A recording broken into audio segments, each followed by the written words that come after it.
Chapter 5 notes. Example there, politics.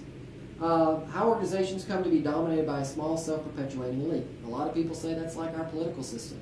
In our political system, there's really two groups that become politicians. One thing is wealthy or certain educations. So if you go to Harvard, Princeton, Yale, all of our presidents have come out of these Ivy League schools, or they come out of these very wealthy families, and so our politicians, even though some are Democrats, some are Republicans, some may be independents, if you look at their background, they're all sort of the same person.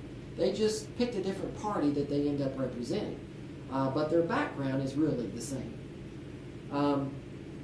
In-group relationship often leads to discrimination. An in-group trait seen as a virtue can be seen as a vice or something negative, bad, in an out-group. So example, abortion. You have two groups on each side of the street. One is pro-choice, one is pro-life. Pro-choice people are over there demonstrating, holding signs, saying, women have a right to choose. Billy comes walking up, and the pro-choice person looks at them and goes, "Hey, Billy, thank you so much for coming and supporting us today. We know it's hard. You are such a great person for coming out here. Here's your sign. Go around and march with us." And they go, "Man, that Billy, he's a great person." Then they look across the street, and Chuck comes walking up to the pro-life side. And the pro-life people are like, "Way to go, Chuck. We love you. We think it's awesome. Thank you so much for coming out and supporting. Here's your sign. Go support with us, the pro-life stance." And the pro-choice people are looking over going, "What a jerk. How dare he come and do that? He needs to stay home. That guy's a jerk." Well, it's the same person. It's the same type of person. The people on each side of the street are really the same type of people. There's only certain types of people that will go and hold signs and protest. Something like that.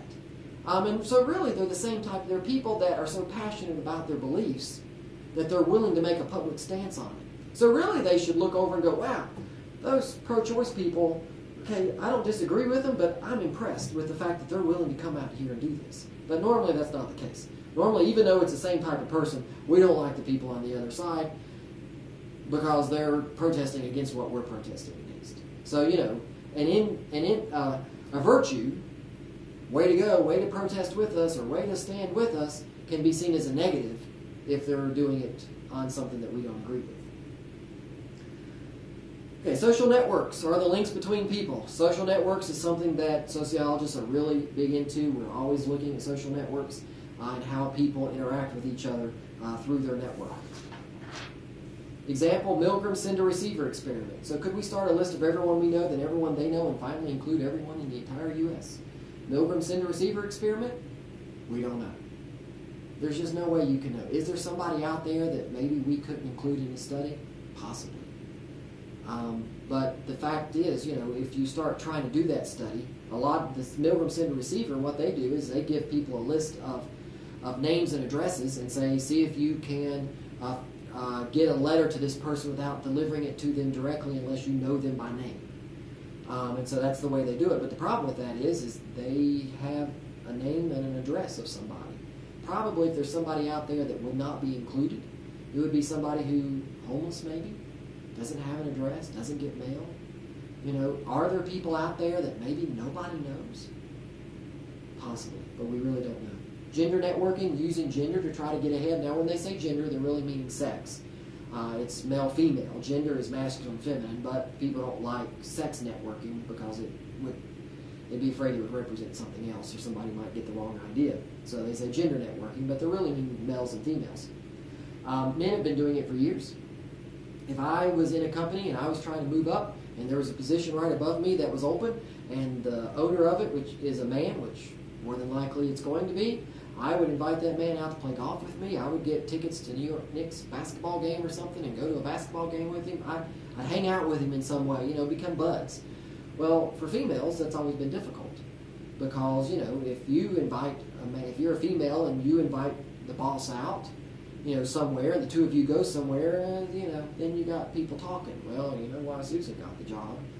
Her and Bill, the boss who made the decision, they went out to dinner together, they went to a movie together, they went out golfing together, they went to play tennis together.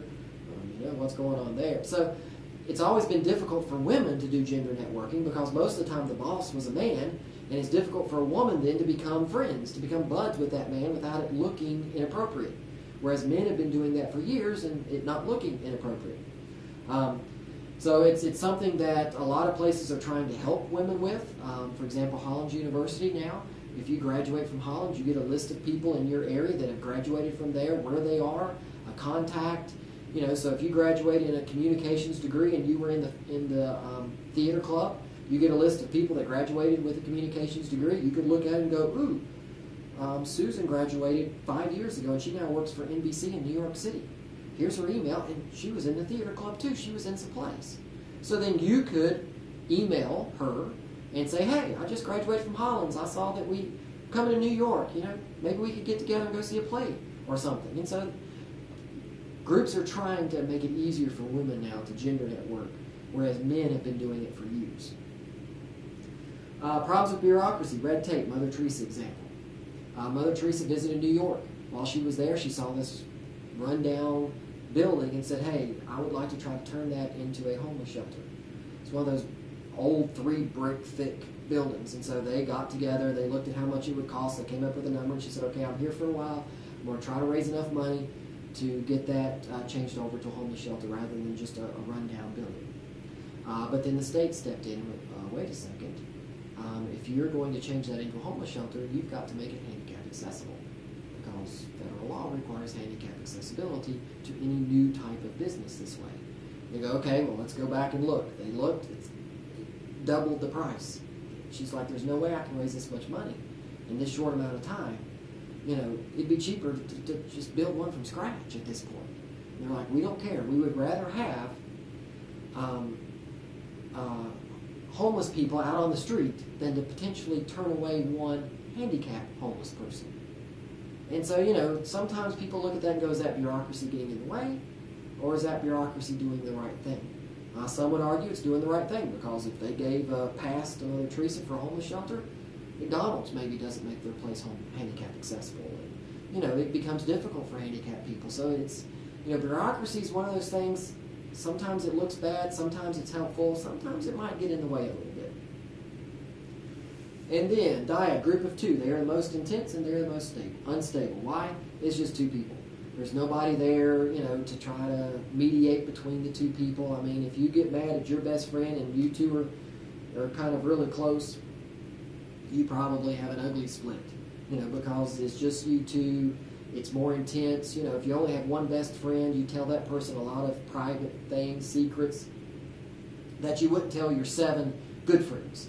And so you have a much more intense relationship with that person. So then if something negative comes between you, potentially it can be more explosive than, let's say, if there's a group of 5 or even 3, but a group of 7 or 9. Usually you're not as intense because you don't share as many private things and secrets that way.